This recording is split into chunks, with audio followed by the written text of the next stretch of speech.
Hello friends, எல்லோரும் நல்லா இருக்கீங்களா? நான் சூப்பராக இருக்கேன். ஓரளவுக்கு நல்லா ஆகிட்டேன். கொல்லிமலை வந்தாச்சு. நாளைக்கு வந்து இந்த பாலிஷ் காங்கிரீட் பிளான் பண்ணியிருக்கோம். பாருங்கள், பிளாட்ஃபார்மு கம்பியெல்லாம் கட்டியாச்சு. ஃபுல்லாக கம்பி கட்டியாச்சு, பார்ட்டிஷன் எல்லாம் கட்டியாச்சு. இது வந்து ரேம்புக்கு ஜல்லி போட்டு வச்சுருக்கேன். முழுசாக எல்லாம் முடிஞ்சிருக்கு. இங்கே பார்த்தா தெரியுதுங்களா? ஓகே, இங்கேருந்து தெரியும் பாருங்கள். இது ஃபுல்லாக ரேம்ப்பு. இது வந்து பிளாட்ஃபார்மு, இது வாட்டமாக ரேம்ப்பு. இதுலேருந்து இதில் வந்து வாட்டம். இது வந்து கம்பி நிமித்தி வச்சுருக்கு. இந்த கம்பி இது மேலே படுக்க வச்சு கம்பி கட்டணும். சில இடத்துல கம்பி மிச்சமாக இருந்தால் கட்டுவோம், இல்லைனா கம்பி இல்லைனாலையும் பரவாயில்ல இது. ஆனால் ஓனர் கம்பி கட்ட சொன்னார், அதனால் இது கம்பி கட்டிடலாம். இது பாருங்கள், 3 பிளாட்ஃபார்ம். இந்த சைஸ் வந்து பிளாட்ஃபார்ம் சைஸு 50 அடிக்கு 85 அடி வச்சுருக்கேன். 50க்கு 80 மாம்பழ, 85 லென்த்து வச்சுருக்கேன். ஓனர் எப்படி கேட்குறாரோ அது மாதிரி தான். இது பார்த்தா தெரியும் உங்களுக்கு. இப்போ வந்து புல்லு போட்டுட்ருக்கோம். மட்டம் கட்டிட்டு புல்லு போட்டிருக்கோம். இன்னும் நிறைய பேர் இது எப்படி தண்ணி விட்றீங்க, என்ன பண்ணுறாங்க, இந்த களைனா என்ன, தண்ணி களம் அப்படின்னு சொல்லிட்டு கேட்குறாங்க. இது பாருங்கள், இது வந்து சிம்பிளாக சொல்லணுன்னா வேலை முடிச்சுட்டு இந்த மாதிரி 50க்கு 80 பிளாட்ஃபார்ம் போட்டாச்சு. இது வந்து 1.5 ஜல்லி போட்டு கம்பி கட்டியிருக்கேன்.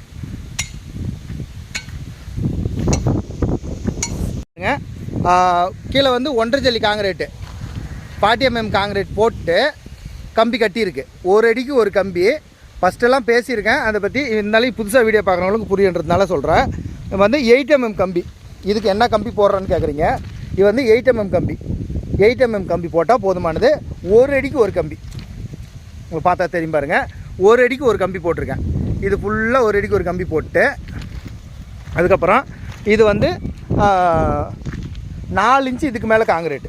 பாருங்கள், ஒரு செங்கல் வச்சுருக்கேன் பாருங்கள், ஒரு செங்கல் கோடியில் வச்சுருக்கேன். இது வந்து 4 இன்ச்சு. இந்த மட்டம் கட்டிட்டு 4 மூலையிலையும் வச்சுட்டு கிளீனாக மட்டம் கட்டிடுவான். இதுக்கப்புறம் வாட்டம் ஒரு பிளாட்ஃபார்ம் காட்டுறேன் பாருங்கள். இது வந்து இந்த தண்ணி ஃபுல்லாக இப்போ நம்ம ஒரு நாளைக்கு திங்கக்கிழமை கல் அடிக்கிறோங்க அப்படின்னா செவ்வாய்க்கிழமை காலையில் தண்ணி ரப்பிடலாம். இது ஃபுல்லாக தண்ணி விட்டுருவோங்க. திருப்பியும் நீங்கள் திங்கள், செவ்வாய், புதன், வியாழக்கிழமை இந்த இடத்துல கேட் வேலை வச்சுருவேன். இது பாருங்கள், இந்த தண்ணி ஃபுல்லாக இது ரப்பாக கல் அடிச்சாச்சுன்னு வச்சுக்காங்க. அதுக்கப்புறம் இது வழியாக தண்ணி இந்த இடத்துல கேட் வேலை வச்சுட்டுனா இதுலேருந்து இந்த தொட்டிக்கு வந்துடும். இதுலேருந்து இப்போ நம்ம செவ்வாய்க்கிழமை இந்த வியாழக்கிழமை கல் எடுக்கணும் அப்படின்னா நீங்கள் புதன்கிழமை சாயந்தரமே தண்ணியை உடச்சி விட்ருணும். இந்த கேட் வேலை, இந்த இடத்துல கேட் வேலை வைக்குவேன், தண்ணியை உடச்சி விட்டுட்டா இதுக்குள்ளே தண்ணி வந்துடும். காலையில் கல் காலியாக இருக்கும், எடுத்து சைடில் அடிக்கணும். இது வந்து களம் போடுறவே நான் 3 பக்கமும் கல் அடுக்கிற மாதிரி போடுவேன். இடம் பாருங்கள், வந்து ஒரு களம் இருக்குன்னா இந்த பக்கமாக இடம் 30 அடி விடுவேன். களத்தை சுற்றியும் 30 அடி நம்மளுக்கு இடம் இருக்கணும். பாருங்கள், இது ஃபுல்லாக 4 பக்கமும் உங்களுக்கு இடம் இருக்கணும். அங்கே பாருங்கள் ரோடு, அந்த பிளாட்ஃபார்ம் வர பக்கம் எந்த பக்கம் மெட்டீரியல் போடுறாங்க அப்படின்றத மெட்டீரியல் போடுற பக்கம் பிளாட்ஃபார்ம் போட்டுக்குன்னு பிளான் பண்ணணும். இந்த மாதிரி தான் 3 களமும் இதே சேம் தான். 3க்கு பைப் வச்சுங்கிற பாருங்கள், அங்கே ஒரு பைப்பு, அந்தாட்ட ஒரு பைப் இருக்குது. இது 3 சேர்த்து ஒன்றா கொண்டாந்து இங்கே கனெக்ஷன் கொடுத்து இதுக்குள்ளே இதுவே என்ன பண்ணோன்னா ஒரு தொட்டியிலேருந்து தண்ணி இப்போ உதாரணத்துக்கு ஒரு தொட்டியில் தண்ணி வந்து அப்படின்னா ஒரு தொட்டியில் 10 இன்ச்சு தண்ணி நிற்கும். இப்போ 8 இன்ச்சு ஒரு அலை பிளாக்கு திக்னஸ்ஸு, அது மேலே நம்ம 10 இன்ச்சு தண்ணி நிற்கும். அப்போ என்ன பண்ணுவோன்னா இந்த 10 இன்ச்சு தண்ணியவே 2 கேட் வேலை இந்த இதில் வந்து என்ன பண்ணுவோன்னா ஒன்றில் ஒரு கேட் வேலை வச்சுட்டு 3க்கும் சேர்த்து ஒரு கேட் வேலை வைக்குவோம். இங்கே தொட்டிக்கிட்ட அந்த இடத்துல என்ன பண்ணுவோம், அந்த தொட்டிக்கிட்ட இருக்கிற கேட் வேலை ஆஃப் பண்ணிட்டு இந்த 2 கேட் வேலை ஓப்பன் பண்ணி விட்டாங்கன்னா ஒரு 5 இன்ச்சு தண்ணி அதுவாகவே பக்கத்து தொட்டிக்கு போயிடும். பக்கத்து தொட்டிக்கு அதுவாகவே தண்ணி போயிடும். அதுக்கப்புறம் மீதி இருக்கிற 5 இன்ச்சு தண்ணியை மட்டும்தான் இந்த தொட்டிக்குள்ளே உடச்சி விடணும். இதுக்குள்ளே உடச்சி விட்டாங்கன்னா அந்த 5 இன்ச்சு தண்ணியை மோட்டரை வச்சு பம்ப் பண்ணி திருப்பி அதுக்கு தள்ளணும். இதுதான் 5 இன்ச்சு தண்ணி தானாகவே பக்கத்து தொட்டிக்கு போயிடும். அதே மாதிரி எல்லா தொட்டிக்கும் ஷிஃப்ட் ஆகிக்கும். இதுதான் தண்ணி மெத்தடு, நம்ம வாட்டர் கியூரிங் மெத்தடு. இதுதான். இது கியூரிங் பண்ணுற வேலையே கிடையாது. உங்களுக்கு ஈஸியாக இருக்கும். அதனால தான் நான் தண்ணி காலம் சொல்கிறேன். உங்களுக்கு கஸ்டமரும் வந்து பார்க்குறவங்களுக்கும் ஈஸி, அவங்களுக்கு ஈஸியாக அவங்கள புரிய வச்சிடலாம். அதே மாதிரி நம்மளுக்கு வேலை செய்கிறதும் ஈஸி. மூச்சு வாங்குது பாருங்கள். இந்த பக்கமும் இடம் விட்ருக்கேன். 4 பக்கம் இடம் இருக்குது, கரெக்டாக இருக்குது. இதே மாதிரி தான் மெத்தடில் தான் க்யூரிங் பண்ணுறது எல்லாமே. இந்த மாதிரி களம் போடலான்னு முடிவு பண்ணதுக்கப்புறம் முக்கியமாக நீங்கள் பார்க்க வேண்டியது கரண்ட்டு. உங்கள் ஊரில் அந்த கரண்ட் இருக்கா, பக்கத்தில் இந்த 3 பேஸ் கரண்ட் போகுதா, அது மாதிரி நீங்கள் ஃபஸ்ட்டு இதை தான் மெயினாக பார்க்கணும். ஏன்னா நிறைய பேர் களம் போட்டுட்டு கரண்ட் வராமல் 6 மாதம் கணக்கில் 1 வருஷம் கணக்கில் கடன் வாங்கி போட்டுட்டு உட்காந்துக்கிறவங்க நிறைய பேர் எனக்கு கால் பண்ணி சொல்கிறாங்க எப்படி கரண்ட் வாங்குறது என்னன்னு சொல்லிட்டு.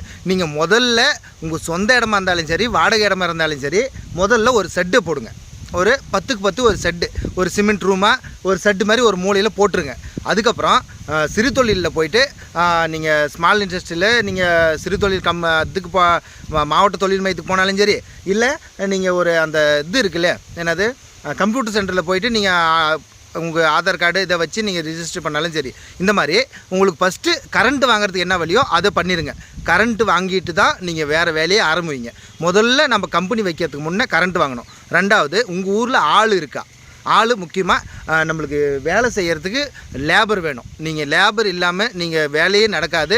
நிறைய கம்பெனி ஆள் இல்லாமல் மூடிட்டு போன கம்பெனி நிறைய பேர் வேலையை நிற்க வச்சிடுறாங்க. அதனால் உங்கள்கிட்ட ஆள் இருக்கா, இல்லை நீங்கள் வேலை செய்கிறீங்களா, இல்லை உங்கள் சொந்தக்காரர்களுக்கு இருக்காங்களா, இங்கே லோக்கலில் உங்களுக்கு தெரிஞ்சவங்க ஆளுங்க இருக்காங்களா, இதை தெரிஞ்சால் மட்டும் நீங்கள் கம்பெனி வைங்க. நீங்கள் இதெல்லாம் தப்புனால தான் நிறைய கம்பெனி மூடுறதுக்கு காரணம்.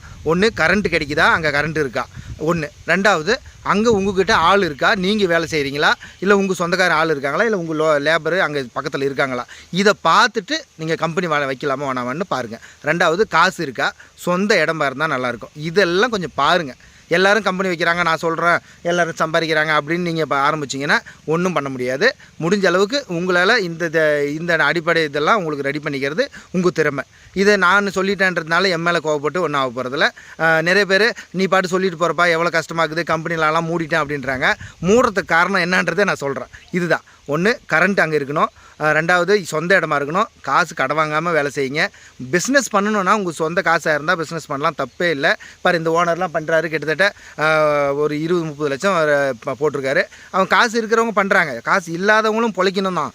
ஆனால் உங்களுக்கு வேலையாச்சும் செய்யணும், இல்லைனா காசாச்சும் சொந்த காசு இருக்கணும். ஏதாச்சும் ஒன்று உங்கள் திறமை இருக்கணும். உங்கள்கிட்ட கையில் வேலை செய்ய முடிஞ்சால் ஓகே, இல்லைனா உங்கள்கிட்ட காசு இருந்தால் ஓகே. எதுனா ஒன்று இருந்தால் தான் பிஸ்னஸ் பண்ண முடியும்.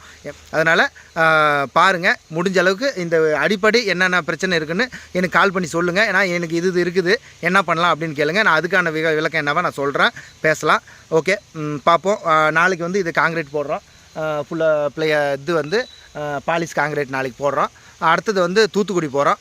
இடம் வந்து முக்கியமாக ஒரு எத்தனை சென்ட் வேணும்னு கேட்குறாங்க. இடம் வந்து குறைஞ்சது ஒரு 15 சென்ட்லேருந்து கூட ஆரம்பிக்கலாம். தண்ணி கிளம்பா இருந்தால் உங்களுக்கு 25 சென்ட்டுக்கு மேலே வேணும்.